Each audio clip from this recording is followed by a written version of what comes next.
Hi, and welcome back to Musicians Edition Practice with me for Flute. I'm your teacher, Reesa, and today we're working in the Rubank Intermediate Method for Flute.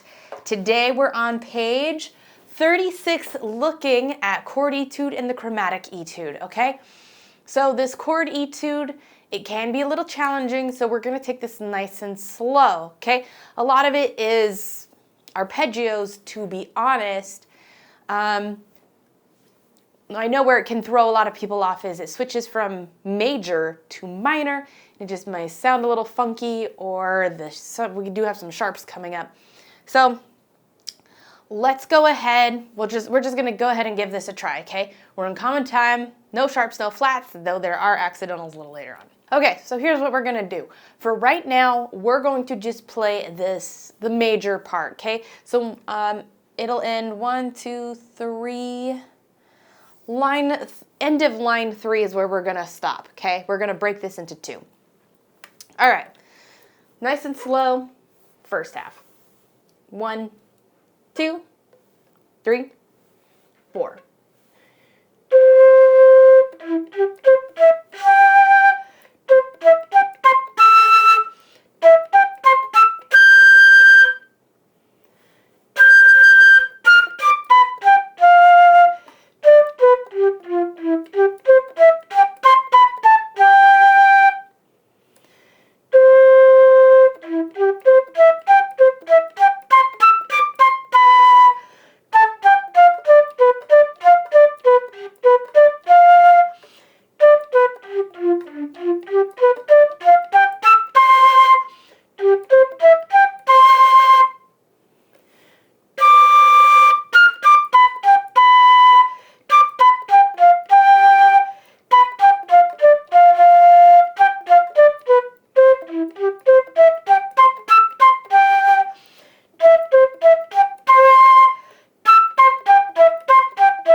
All right, and then we're gonna stop there. This lesson is brought to you by the Musicians Edition practice book. Make goals and keep track of progress throughout the whole year. When you're done with this video lesson, don't forget to mark this practice time in your Musicians Edition practice book. Now back to the video. I had one spot I messed up. I just didn't hold the quarter note out for as long as it should have, and that was towards the 3rd line. Okay, so those are things we have to pay attention to. Quarters and 16ths, okay? So we've got to make sure we hold those quarters out. We got to make sure we keep those 16ths going, okay? So let's do it with the metronome. We'll try to get a little bit more on it, okay? Hopefully that wasn't too bad for you. Let's go ahead and do this at 60. Ready? 1, 2, 3, 4.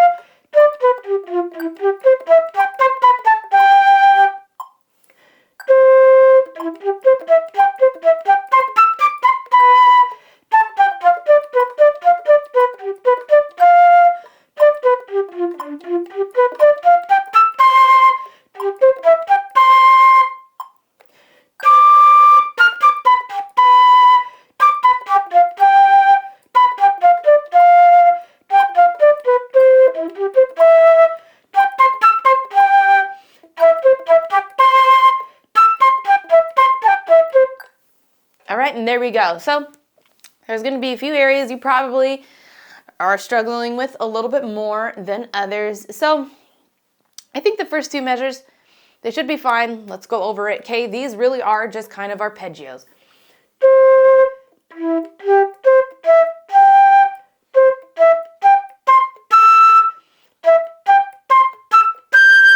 Okay, so that one shouldn't be too challenging. Just make sure everything is nice and clean there. And if you were struggling even with just that, take it like as slow as I just did. Really get comfortable with the fingerings. Some people even just struggle with the fingerings between high E natural and high G, so just take some time for that transition. And if you're still struggling with your high G in general, might be practice some harmonics on your own time. Remember where we did that, and that kind of works on our flexibility here on getting those high notes out, okay? The next 2 measures, kind of just arpeggioing it down a little bit as well.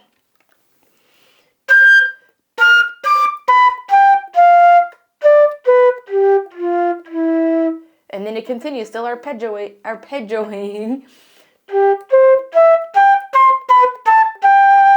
Okay, then it's kind of repetitive, except for now we're adding in some more eighth notes, so it has to keep going, right?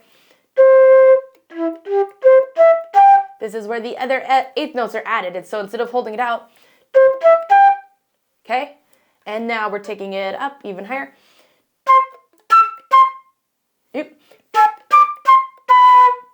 Okay, and here it starts getting a little bit more challenging because there's a lot more being added on, okay?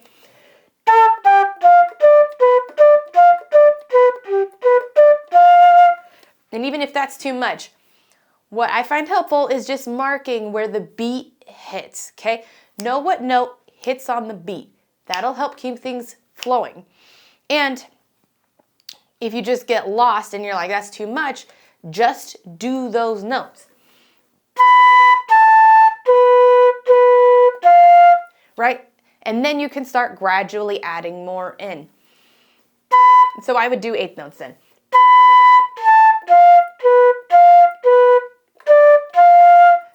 Right? And then you can start putting in sixteenths.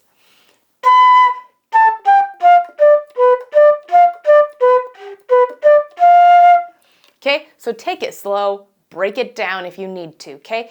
And then it's this next measure. Has a tendency to throw everybody off, okay? And it's just because some of the notes don't go, their intervals aren't as large, and so it feels a little different than the rest.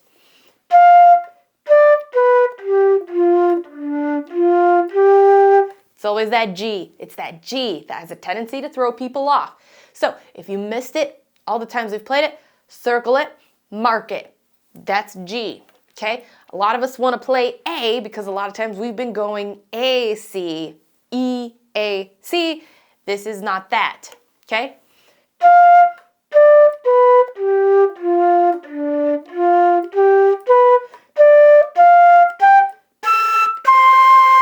Okay, can be fun once you really get it, but it's just kind of have to rewire a little bit because that's what we want to do. We want to jump the arpeggios, and then we're not. Okay, so that is usually where the hardest part is. Okay, I think everything else is pretty well good. Let's try to do it again. Let's try making it a little bit faster. Take note that this is Allegro. I'm not going to take us to Allegro today. All right, I'm just getting you started to where you feel comfortable enough to where you can speed it up on your own and get to Allegro. So this piece is actually really fast. 1, 2, 3, 4.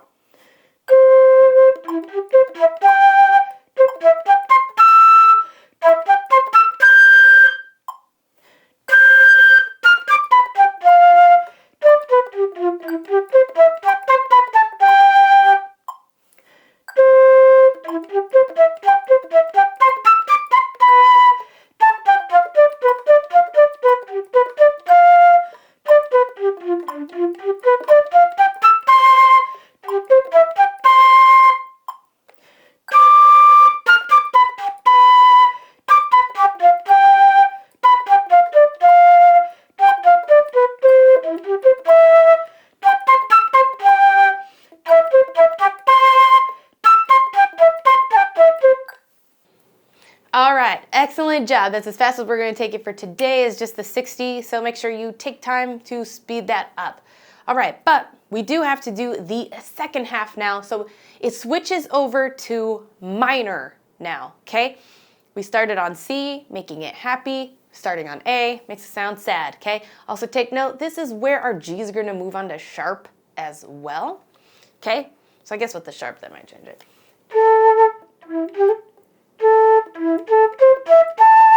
See, that sounds sad, okay? All right, let's go ahead and give this a try first without the metronome just so we can get a feel for everything. We do have some triplets and some change-ups of rhythms a little bit further down the line, so just try to be aware of that. All right, here we go. Ready? 1, 2, 3, 4.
All right, excellent job. So you can see that there's still challenges even with this one, okay?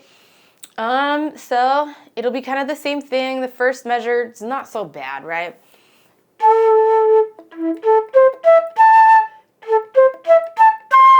Right, still kind of has that arpeggio feel. And then we have that G sharp. And that G sharp is out through a lot, okay? So if you missed G sharp here,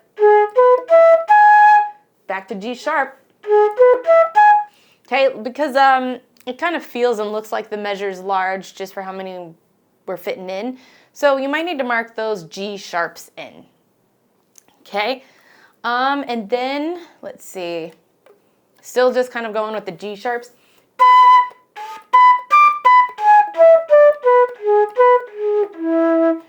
Okay, and now this is where the rhythm switches up a little bit. So we were having either full on 16ths or full on 16ths with a quarter, but now we have eighths. I kind of like the eighths. It keeps things flowing a little bit better in my mind.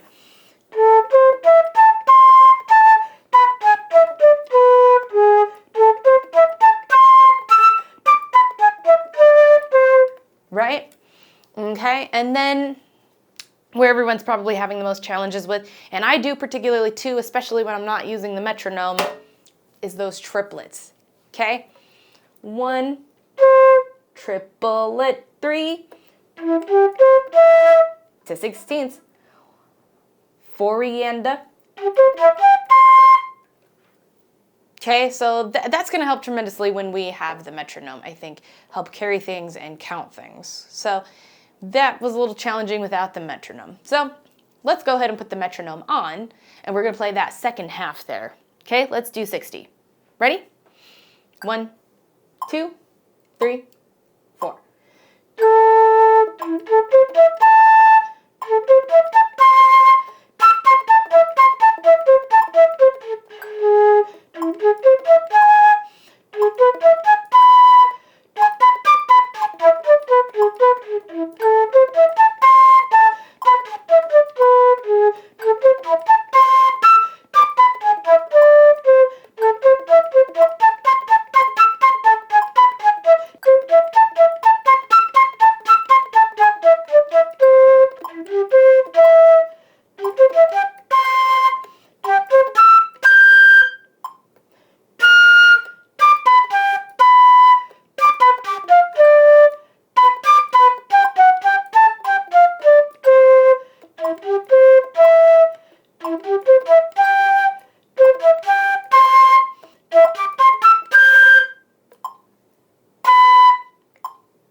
Oof, got a little off there on the end. Okay, so now, and same thing with that. That's also supposed to be Allegro. This is all supposed to be Allegro. So make sure you take time for that second half to also speed it up to Allegro. All right, so now we need to put the two together. So let's go ahead and play this all together. We're just going to keep it at 60 and then speed it up on your own time as you master it. Okay, here we go. 1, from the beginning. 1, 2, 3, 4.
All right, and there we have it. So that's where we're at right now. 60, make sure you speed this up closer to the Allegro tempo, okay? It should be more like da, da, da, da, da, da, da, da, da, da, da, da, da, da. Also, this is a good piece once you start working up to that Allegro to also double tongue, okay? We were going slow enough, it's fine for single tongue, but as you get faster, great piece to use double tongue, so practice that too. All right, let's move on to the chromatic etude, okay? This is also Allegro, and we're also gonna slow this down, okay? So you can see there's a lot involved with chromatics. So let's go ahead, give this a try, okay? Ready? 1, 2, 3, 4.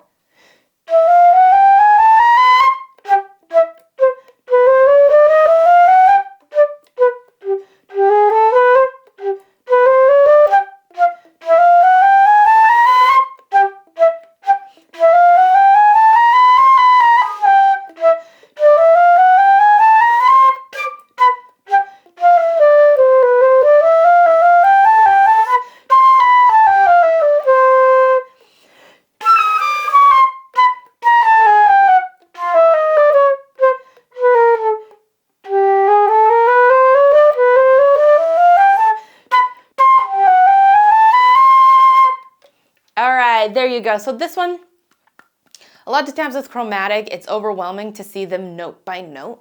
So see which sections are actually chromatic and then which ones are not. So take the first measure, for example, okay?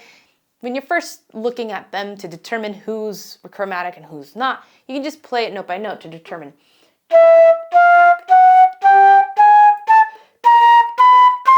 So up to that C, we know that's all chromatic. And so if you practice your chromatic scales, that should just come naturally with just looking at that hunk and just knowing the fingerings versus thinking what they are individually. Then it just becomes, right? Just the chromatic scale. And then you know from that point, well, now it's no longer chromatic, we're doing something else. Right? And then you can put it together. Okay? So I'm not looking at everything note by note by note in the chromatic section. It also helps that a lot of the chromatic section is slurred, okay? So that also kind of makes it, in my opinion, a little bit easier, right? And then there are some sections that are not, so is it that line 3, measure 2, it's no longer chromatic. You see, we don't have any of our sharps, we don't have any flats, it's just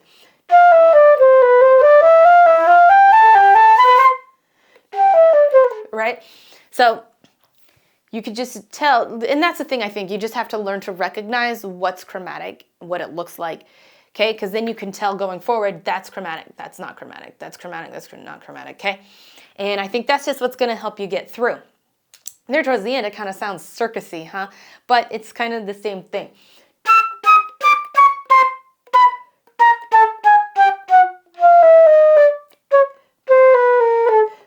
So even though it sounded kind of like a circus in that section, it's still working its way chromatically. I think it was just more of the rhythm, okay? So let's go ahead and do this one more time. All right, try to do your slurs and try just determining what's chromatic and what's not. Okay, ready? 1, 2, 3, 4.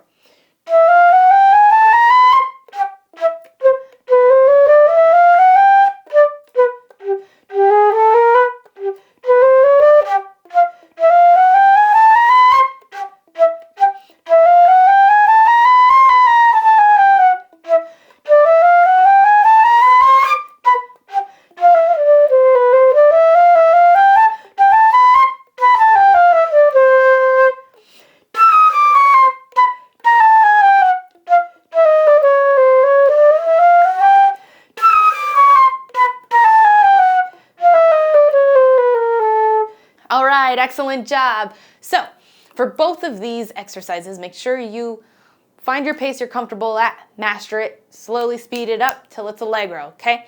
And then also add in double tongues. Both of these, you'll want to do double tongues, okay? The chromatic, not as much, just because there's a lot more slurs, but there are sections where you could be doing double tonguing as well. And remember to double tongue, it helps when you start that slower and speed it up. So you'll have to kind of determine that point where you want to switch over to double tongue and then still speed up, okay? But it's totally doable. It just takes a little time to work those kinks out. All right, if you have any questions, comments, concerns, please let me know down in the comments. While you're down there, don't forget to hit like, notify, and subscribe so you don't miss any of our practices. Thanks for joining, and until next time.